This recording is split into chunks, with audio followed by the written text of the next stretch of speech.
দিনাজপুরের বিরামপুরে অনুমোদন ছাড়াই চলছে 2টি বেসরকারি হাসপাতাল ও ডায়াগনস্টিক সেন্টারের কার্যক্রম।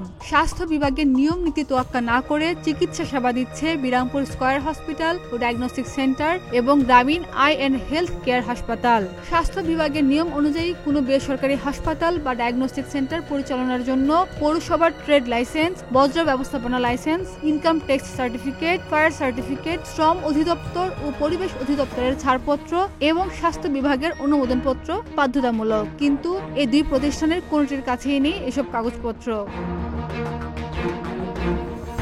তবে প্রতিষ্ঠান দুটি অনুমোদনের জন্য অনলাইনে আবেদন করেছে বলে জানা যায়। আর লাইসেন্সটা তো দেওয়ার সাথে সাথে এটা তো একটা জটিল প্রক্রিয়া, আসলে এটা করার সাথে সাথেই দেয় না। এটা আমাদের অনুমোদনের জন্য অ্যাপ্লাই করা আছে, গেটে কাগজপত্র ঝুলানো আছে, সরকারি ফি জমা দেওয়া হয়ে গেছে। জাস্ট দিনাজপুর থেকে লোকজন আসে, ভিজিট করে গেলে হয়ে যাবে। এটা তো প্রতি বছরেই করা লাগে। এটা এখন ধরেন যে দিনাজপুর যেখানটা আমাদের যে বিরামপুরে যে স্বাস্থ্য কমপ্লেক্স আছে ওরা দেখে গেছে, এখন এটা দ্বারা আবার অনুমোদনের জন্য আমরা দিনাজপুর সিভিল সার্জন অফিসে পাঠিয়ে দিচ্ছি। আমাদের যেটা ডায়াগনস্টিক এটা ওপেন হয়েছে, কিন্তু হসপিটাল এখনো ওপেন হয় না, এটা সাবমিট করা হয়েছে। আর যেটা হসপিটাল সাবমিটের জন্য যেই কাগজগুলো লাগবে এগুলো সম্পূর্ণভাবে আমরা এখনো সাবমিট করতে পারি না। শুধু ডায়াগনস্টিকে যেটা করতে হবে বা করছি এটা ওপেন করা যাবে, সেই অনুমোদনটা আমরা পাইছি, অনলাইন কপি পাইছি। প্রতিষ্ঠান দুটোকে দ্রুত তাদের সমস্যাগুলো সমাধান করতে বলা হবে বলে জানা যায়। পৌরসভার লাইসেন্স নিতে হয়, পরিবেশ সার্টিফিকেট নিতে হয়, আরো অনেক কিছু কর্ম কল্যাণ সংস্থা থেকে সার্টিফিকেট নিতে হচ্ছে, ট্রেড লাইসেন্স নিতে হচ্ছে এবং রিনিউয়াল করতে হচ্ছে। রিনিউয়ালের বহু কাগজ, একটা ক্লিনিকের রিনিউয়াল বা রেজিস্ট্রেশন করতে হলে প্রায় 10টা থেকে 12টা কাগজ লাগে।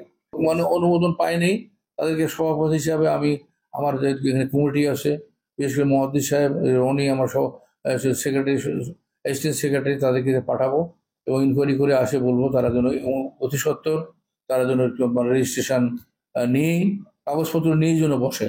তবে শীঘ্রই দুটি প্রতিষ্ঠানের বিরুদ্ধে ব্যবস্থা নিতে উপজেলা নির্বাহী অফিসারের মাধ্যমে অভিযান পরিচালনা করা হবে বলে জানা যায়।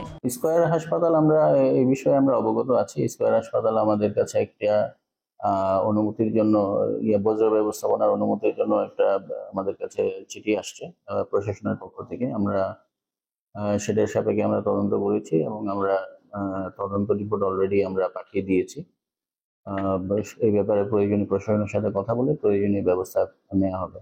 আর গ্রামীণ চক্ষু হাসপাতালের বিষয়ে আমরা জানলাম আপনাদের কাছ থেকে, আমরাও শুনেছি। আমরাও এই বিষয়ে আমাদের পরবর্তী ব্যবস্থা নেওয়ার জন্য প্রশাসনের সাথে কথা বলে আমরা মোবাইল কোর্টের মাধ্যমে বা অন্য কোনো উপায়ে যেভাবে আমরা পারি আমরা সেই বিষয়ে আমরা চিন্তা ভাবনা করতেছি, আমরা সেই বিষয়ে ব্যবস্থা নিব। খাদিজা নিপা, প্রতিদিনের বাংলাদেশ।